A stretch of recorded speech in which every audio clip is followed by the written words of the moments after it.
for joining us for a special early version of Ask Stacy and Amanda on Facebook Live.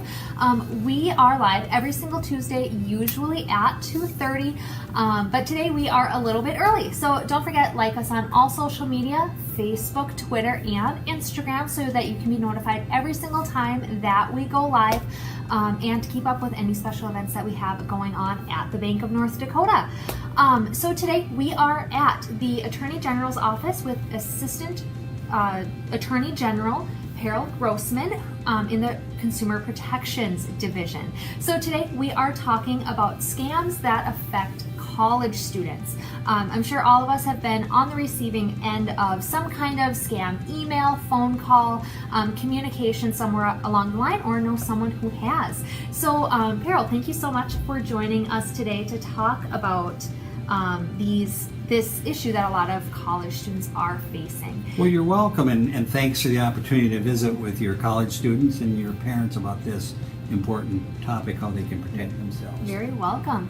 So can you tell us a little bit high level about what an Assistant Attorney General does, and then what the Consumer Protections Division does? Yes, absolutely. So I'm the director of the Consumer Protection Division, also an Assistant Attorney General, and I supervise all of our investigations and legal actions involving consumer fraud, enforcement of the do not call laws, enforcement of our data breach laws, our privacy laws, and just a number of various laws that fall under the umbrella of consumer protection. We mediate consumer complaints between businesses and consumers, recover consumer restitution. At any one time, we might have 50 to 75 investigations and legal actions going on, and then we probably recover, at least $1 million in restitution over a biennium. So we stay awfully busy, and then we answer phone calls coming in from consumers. Okay, good to know.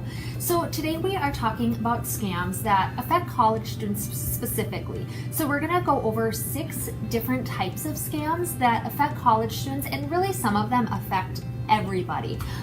So parents, students, family members of college students, these are some things that you should watch out for. So scam type number 1 is financial aid, student loan, and scholarship scams. So let's talk about that. Yeah, that's an important issue. So some unscrupulous companies falsely guarantee they can get a scholarship for students, or award scholarships in exchange for an upfront fee, or falsely claim they have programs that will get you or make you eligible for grants, loans, etc., and not likely. So here's some things you can look for, some statements. Scholarship is guaranteed, or your money back. You can't get this information from anywhere else.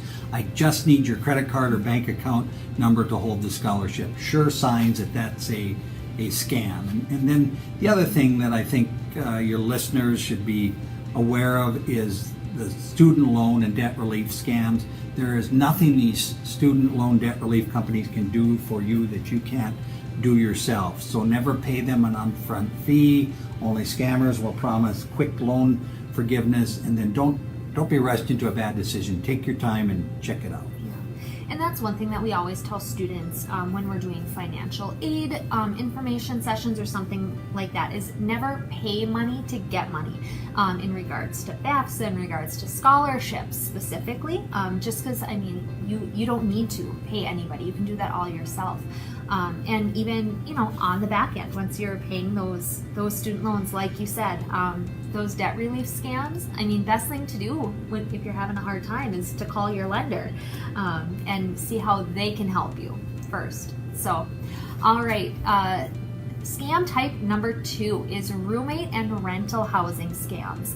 Typically, college students stay on campus for, at least their first year, and then they maybe move off campus, maybe they stay on. So in regards to roommates and rental housing, what kinds of things happen? That's a great question. This can be a real I gotcha. Never assume that all roommates are created equally. There are scams out there where scammers that don't exist or use false names will try and rope you in and get you to pay advance fees to them for utilities and deposits, etc. And they might never appear because maybe they don't exist. Or if they do, once they're your roommate, they have no intention of paying their share of the rent or the utilities, and they skip out early on that contract and leave you high and dry with a huge bill. And then the other thing that's becoming a real problem is the issue of hijacked rental housing ads. They take a real ad, they change the email address and contact information, and then they take the modified ad and place it on a website, commonly Craigslist, offering that property for rental. Turns out that they don't actually own that property. It was some homeowner's listing of their home for sale, and now you've sent them hundreds or maybe even thousands of dollars in advance for rent and security deposits.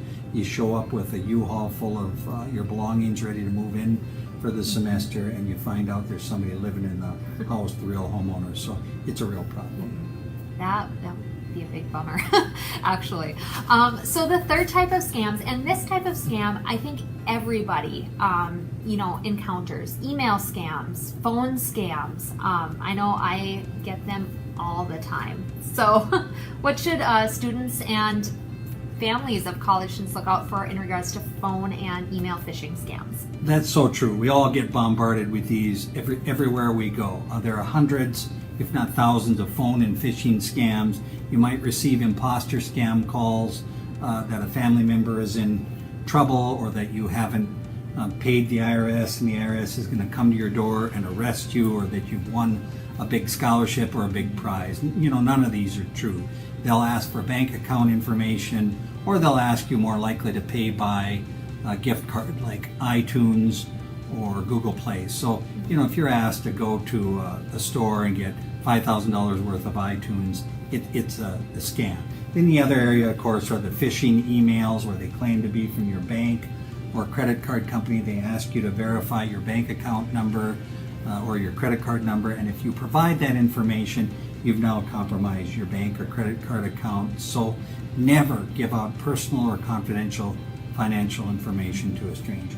And I think sometimes when people get those emails or those phone calls, they panic a little bit because they're like, oh gosh, there's a warrant for my arrest, or my grandson is in jail in Mexico. What's going on? And they want to help and they want to figure it out, but really they should take a breath, take a step back, and actually look at the email, look for the signs, and be like, oh, is this really it? So true. So. This happens so often. Every week almost we have victims of this scam that have sent thousands of dollars because they thought they were going to be arrested by the IRS, or a family member was in trouble. So it's a serious problem. Absolutely. All right, so the fourth type of scam is online and social media scams. A lot of people my age, college students, even younger, are increasingly living our lives on social media and sharing a lot on social media. So what kinds of things should people not do in regards to online and social media look out for? This is another area where, as a college student, you simply cannot be too careful. You have to be aware of all the online and social media scams. Socialize safely online. Don't share personal and confidential information in social media. Use your privacy settings to restrict access to only people you trust and know. A big issue is don't assume that a message from someone else seeking help or a supposed great opportunity is real or legitimate, because it's likely that account has been compromised and somebody is claiming to be trapped in Florida someplace and needs you to wire $2,000. It's a scam. So just be careful when someone is asking you for money. And again, you can really protect yourself by restricting a lot of that access and just being a little bit suspicious. Absolutely. All right, so we have two more tips. So tip number 5 is going to be travel and spring break scams. Students are always traveling for a variety of things, and especially spring break. They want a nice little trip kind of towards the end of the year. But this can usually be kind of a target spot for students. It sure can. You just cannot be too careful about these spring break trips or travel scams, because you can get burned with long layovers, all kinds of additional fees, and maybe non-existent or shoddy accommodations. We've had horror reports from college students over the years that spent most of their 5-day spring break at an airport, or they got to the hotel and it was just so shoddy and insect infested, etc., or they were charged all kinds of extra fees. So you just can't be too careful, and there's some things you can do. Book through a reliable travel agent or travel site. Maybe consider using a travel discount app. Get recommendations. get the details in writing. Always check out what are the refund policies for the company, and then maybe pay with a credit card for a little extra protection. Sure. And this kind of seems like, this spring break and travel scams in particular goes back to a lot of the other scams we just talked about. Sharing too much on social media, letting your family know that you're going on spring break. Like if there's a hacker or a scammer out there, they're going to take all of that information and scam you out of your tickets or whatever. They're going to call grandma and say you're in jail and they need some money just based on everything that you shared online or with friends or whoever. So yeah, just kind of all comes back around a little bit, right? That is great advice, and I'm a little concerned now because I'm afraid the Attorney General, if he watches this, is going to call and now offer you my job because you've just given a lot of the good advice I give. So I'm glad you keep informed about that. Thank you. All right, so last but not least is diploma mills or college degree scams. You have to be really careful about the college degree scams, particularly the diploma mills. They offer a bogus degree for a flat fee and require very little coursework, and they'll give that degree in a short amount of time. These degrees are not legitimate. Legitimate universities and colleges require substantial coursework, interaction with professors on a regular basis, exams, all of those things you need to become a fully developed student to reach your potential. And after paying hundreds and more likely thousands of dollars, some employer will find out that that really is just a diploma mill, and you won't get the job or you might lose the job. Mm-hmm. So you have to be so careful about the college degree scams. Absolutely. All right, so these are a lot of different things that college students, parents, family members should look out for, but what should they do if they find that they are indeed a victim of one of these scams? That's a great question, and I have a list of 100 things, but I won't go through all of those today. So contact the Attorney General's Consumer Protection Division with questions at 1-800-472-2600. Always keep your personal, confidential, and financial information to yourself. Look for imposters pretending to be someone else to rip you off. Do online searches for a company or a product with search terms like complaint or scam. Never pay up front for a promise. Don't believe your caller ID and hang up on robocalls. Never pay a caller with iTunes gift cards, Google Play, those kinds of things.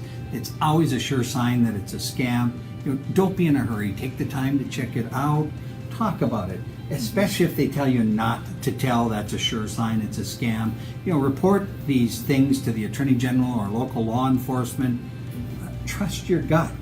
If it doesn't seem right, then don't do it.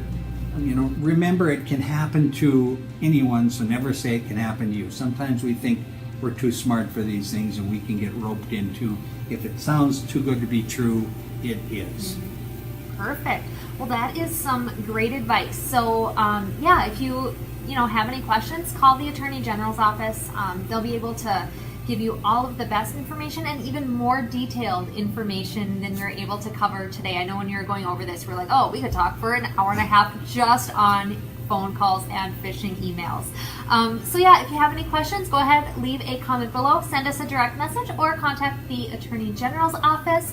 Carol, thank you so much for joining me today. I think college students and their families will really get a lot out of this, and probably learn a little bit to chew on and to look out for. So thank you so much. Yeah, you're welcome. All right, and don't forget, join us next week on Tuesday for Facebook Live. Make sure that you like us on all social media so you know exactly when we go live and what we're going to be covering. All right, now I'm going to do the awkward run around the table and shut it off. So, all right, see you guys next week.